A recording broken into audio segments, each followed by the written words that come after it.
Hi all, this is Nish from Professional Visa and Education Services, immigration lawyer and also Mara agent since 2015. Today I'm going to talk about state and territory nomination criteria for the new financial year, and today's topic is mainly about Western Australia. Now with the Western Australia, I just want to tell you there are two streams. One is a general stream, another one is graduate stream. Now with the general stream, there is a division of two schedules, so Schedule 1 and Schedule 2, and you don't need to be confused which schedule you fall into, because all you have to do is you check your nominated occupation in the list. So with the Schedule 1, there are some popular occupation, but mainly focused into health sectors. But there are also other occupations that are quite common amongst the migrants, such as popular occupation that is listed under Schedule 1, pharmacy technician, registered nurse, social worker. So this is available in Western Australia website for you to have a look. So if you fall under Schedule 1, you need to first establish whether or not you have 1 year experience in your nominated occupation, whether that is in Australia or overseas in last 10 years. So once you know that you have this experience in your nominated occupation in last 10 years, whether that is in Australia or overseas, and you are eligible to go down this stream. The next requirement for this particular Schedule 1 stream is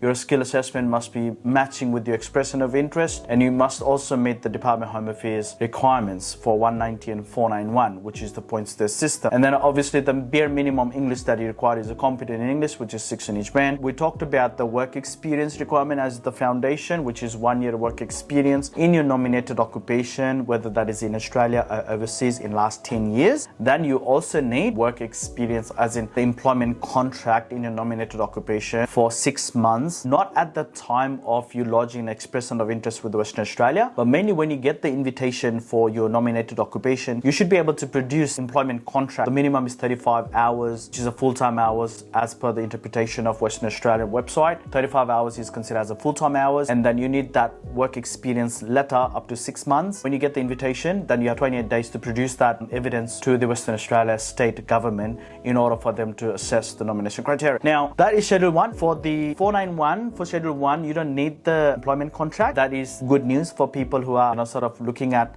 applying for Western Australia for 491. They don't have to essentially look for experience letter as such. While assessing the application, the important things to remember is an appropriate salary will be paid to the specified occupation. For example, if you got the employment contract, there has to be an appropriate salary, which is the market salary review. What is market salary review? Which means person with the similar kind of experience in the field for the similar position, how much money they're getting in Australia. That is the comparison that the government will do when they establish whether or not you meet the market salary review. So it's very important your salary matches with the industry practice and the business employing you as a genuine person. And this is the point that I would like to highlight, because Western Australia in the past, they're quite upset and fed up with people trying to scam migrants, vulnerable migrants, by producing some fraudulent documents when it comes to employment contract. Western Australia has to do that scrutiny to check on the genuineness of that employment. It has been a pretty big factor for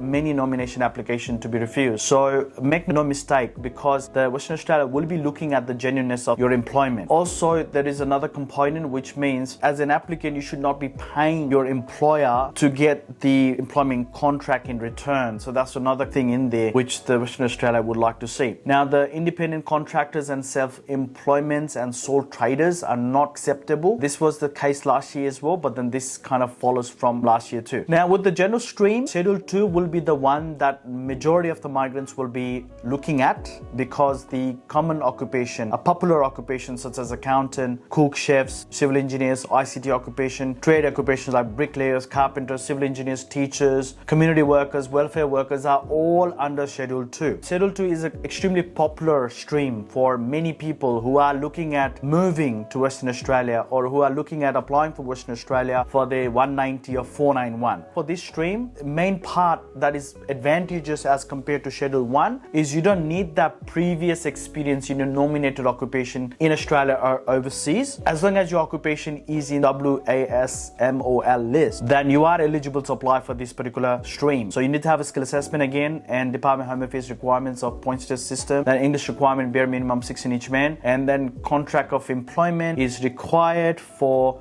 190. So again, that 28 days after you get the invitation, 6 months contract is required. Exception for Western Australia building and construction industry. So if your occupation is under the building and construction industry section, then you don't need the employment contract for 190 either. So for 491, there is no employment contract, so which is why it's very lucrative for people. It's very achievable for prospective migrants trying to move to Western Australia. So why I do keep referring to the word move is because Western Australia does have the selection process, the ranking process. So who will be selected first? So obviously in the first cab of the rank in the priority list is person who is currently living in Western Australia, and the other one is currently residing offshore or in other Australian interstate is the second priority. Third will be occupation in the priority Western Australia industry sector in no particular order: building and construction, healthcare and social assistance,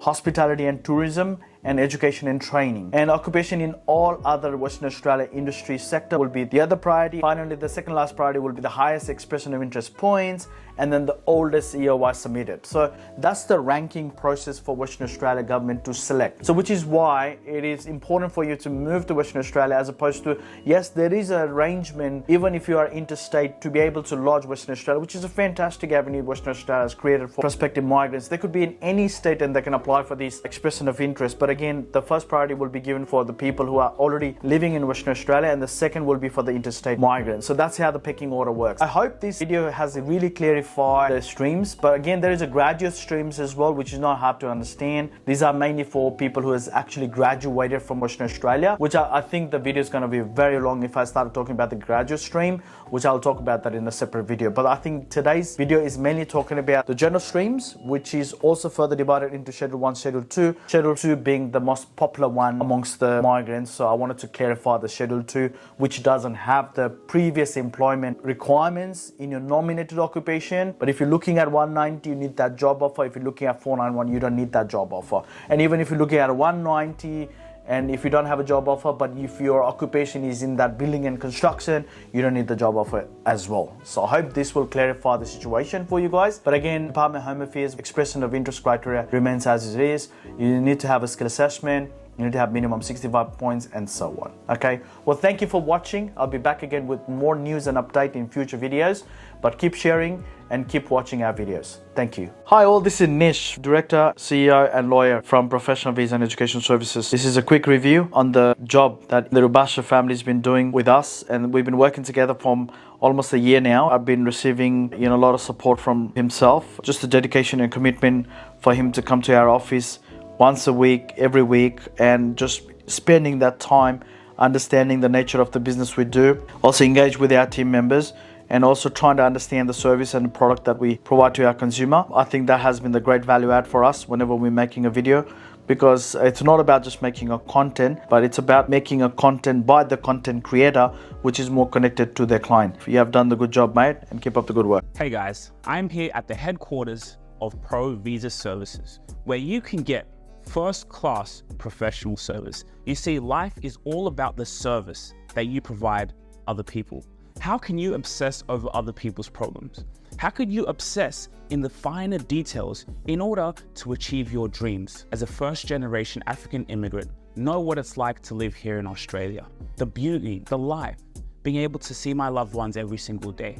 And we know so many other people want to be able to share and cultivate that experience. Well, here at Provisa Services, you get just that, a family environment where you're able to make your dreams come true.